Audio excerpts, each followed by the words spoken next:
From the National Newsroom of the Canadian Press, I'm Rob Westgate. Prime Minister Mark Carney received an official welcome ceremony in the Qatari capital of Doha this morning.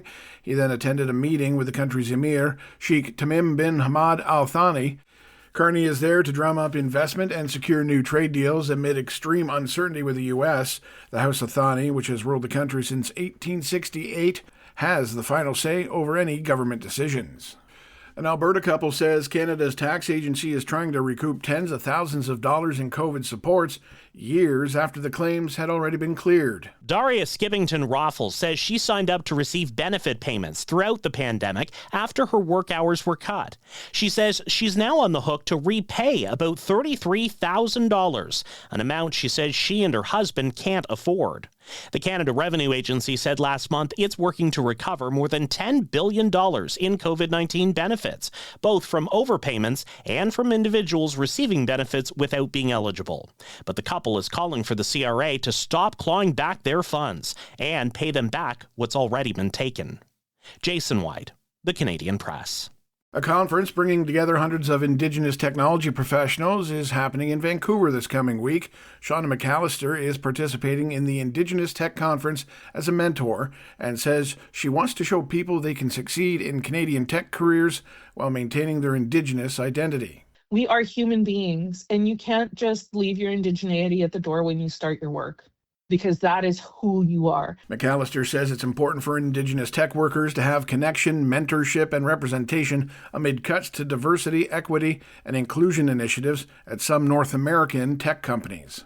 South of the border now, where more questions are brewing about the federal investigation into the shooting death of a 37-year-old mother by an ICE officer in Minnesota. Here's reporter Matt Rivers. Multiple officials telling ABC News at least 6 federal prosecutors in Minnesota have resigned over concerns that the federal probe of the death of the 37-year-old mother of 3 is focused less on the actions of the shooter, ICE officer Jonathan Ross, and more on Good, her widow, and her possible ties to activist groups. What do we want? Justice! What do we want it now? Despite frigid conditions on Saturday, hundreds of anti-ICE protesters surrounding City Hall, greatly outnumbering a small pro-ICE rally organized by a conservative influencer. That would be Jake Long, who organized an anti-Islam, anti-Somali, and pro-ICE demonstration, saying on social media beforehand that he intended to burn a Quran on the steps of City Hall. But it was not clear if he carried out his plan. And finally, a weekend business update. The European Union and the Mercosur bloc of South American countries have formally signed a long-sought landmark free trade agreement. The deal was officially inked on Saturday. This is the Canadian Press. In sports, starting in Ottawa, where Montreal scored 3 straight goals to give the Canadiens a 6-5 come-from-behind win over the Senators on a busy night in the NHL.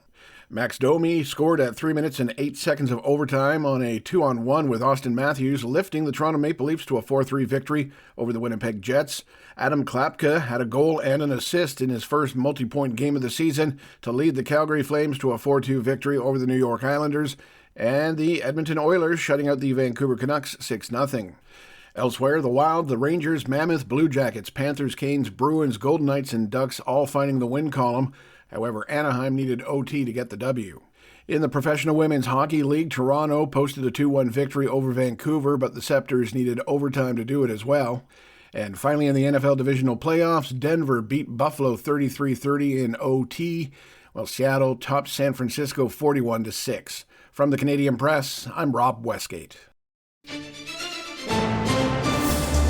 Thanks for listening. Don't forget to follow and subscribe.